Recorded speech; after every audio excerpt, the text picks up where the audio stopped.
to sort of bracket this whole, these effects. Well, our program has become effectively an operational program. We've developed an operational program where we are now monitoring the dust in the snowpack at all these points around the state and advising these agencies about what we're seeing. And then, based on a 7 to 10 day weather forecast, talking to them about how we think the dust that is or isn't present in the snowpack may affect the snowmelt rates and timing in their watersheds. We're not quantifying snowmelt runoff for them.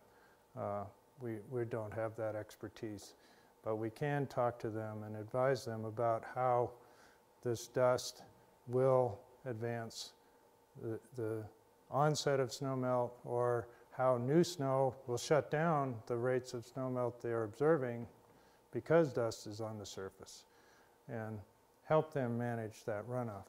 Last spring, our information proved really valuable, particularly to Bureau of Rec and their management of the Gunnison Basin and the Aspinall units, where they essentially had to manufacture a flood to deal with the surge that was imminent, and actually did catch up before they finished their flood. And sort of, flood got a little bit bigger than they hoped, but they were able to get ahead of it because they were aware of this dust and the likely effect. So we're now directly funded by these outfits to make this tour and advise them throughout the spring. And that's in direct collaboration with Tom Painter at the University of Utah and his grad students. Well, that's what I have. I'm sure you have questions. If you do, I have a microphone. I think these are easy ones. Who was Senator Beck? He was a Democrat from Kentucky, came from Scotland to the U.S.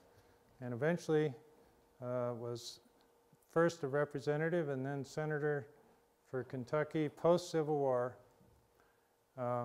He was probably an investor in a mine that was named Senator Beck Mine in our study area, and that was the only place name in that particular basin, so we just appropriated that for a way to talk about where we were. But he had no sort of,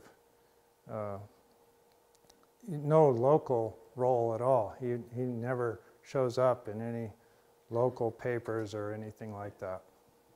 And then when you talked about your study is normally to water managers, like who?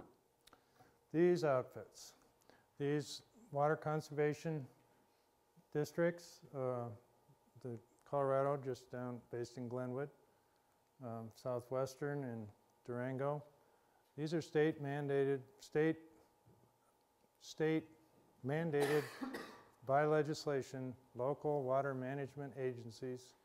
They are taxpayer funded. They're funded with property tax to, in some cases, manage reservoirs. Southwestern actually manages reservoirs.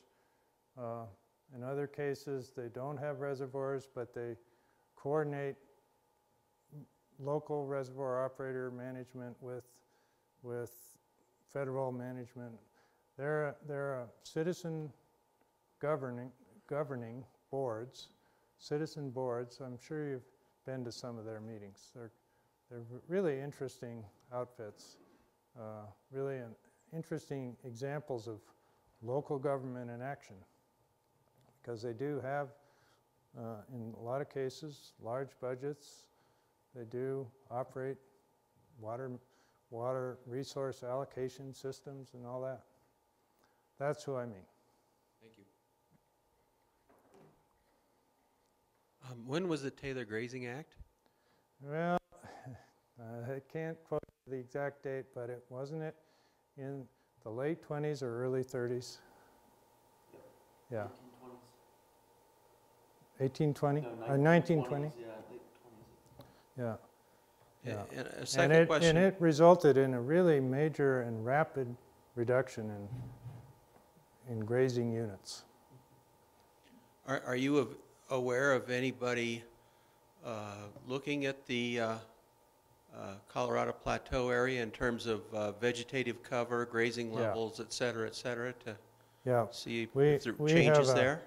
We have a collaborator, in a sense, at the USGS in Moab, at the Southwestern Biological Research Center, Jane Belknap, who has spent her career trying to evaluate these effects, the effects of disturbance on desert soils and the effects of altering the disturbance regime on recovery times and things like that. So USGS and Dr. Neff from Boulder are actively out there monitoring dust emission, monitoring study sites. They're drastically underfunded given the scale of the plateau and the sort of magnitude of the effect downwind.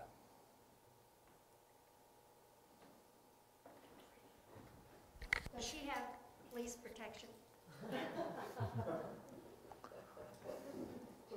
Any of your research, have you noticed the dust affecting snow stability in any way? Yeah, this research project has not focused on that at all. But in my own experience, prior to even getting to Silverton, while I was still in the Yule Creek Valley, I started looking at that. And since then, as a sort of side project, I've been thinking about that and observing avalanche activity. And there are several ways that dust does influence avalanche processes. Most of those are related to wet avalanches. But there is also the potential under a really ideal scenario or really specific scenario for dust to influence a midwinter avalanche cycle as well. So it is a factor. Yeah, and there have been fatalities related to dust layers in the snowpack.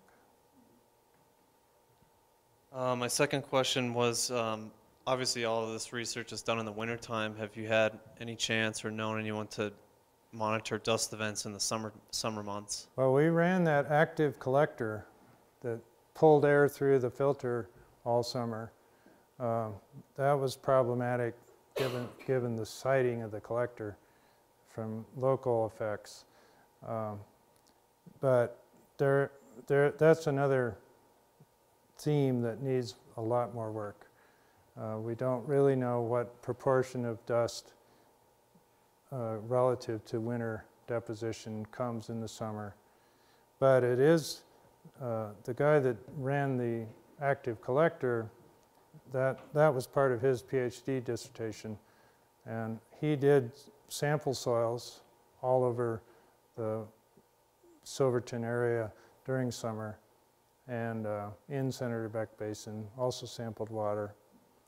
And it's pretty clear to him, and he's publishing this soon, that this dust deposition is a major factor in soil formation in the San Juans, maybe the dominant factor in soil formation as a source material. And it's pretty, when you see the kind of dust we saw in the snowpack last spring, when, just being out there, you essentially get covered in mud. And think about how much material local weathering of rock was producing compared to that. It's easy to believe that dust is the primary source of soil formation.